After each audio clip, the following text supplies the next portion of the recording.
Jour 30 de mon cycle de PMA que je vous documente de A à Z et aujourd'hui c'est le grand jour du transfert. Allez, c'est parti pour le départ. J'ai dormi 30 minutes, il est bientôt minuit et on va faire toute la route de nuit. Du coup, toute ma tête flinguée, mais je m'en fous, le but c'est de montrer ce que je fais quoi. Voilà, je vous dis à toutes.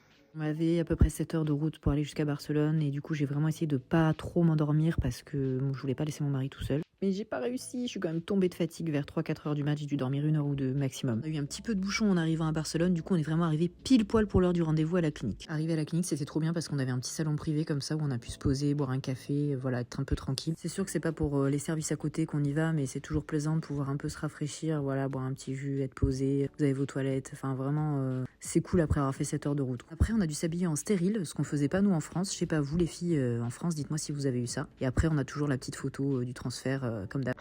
Bon, on vient juste de faire le transfert, je suis éclatée, ça s'est super bien passé, ils sont juste adorables dans cette clinique. Du coup là j'attends les résultats parce qu'ils m'ont fait une prise de sang ce matin pour doser ma progestérone. Si elle n'est pas assez élevée, ils me font une injection et ensuite on pourra y aller quoi. C'était mon 8 ou 9e transfert je crois de ma vie et je sais pas pourquoi celui-là j'étais plus émue que les autres, j'en sais rien, peut-être parce qu'on a vraiment galéré pour en arriver jusque là, que ça fait des mois que je suis sur la paperasse etc.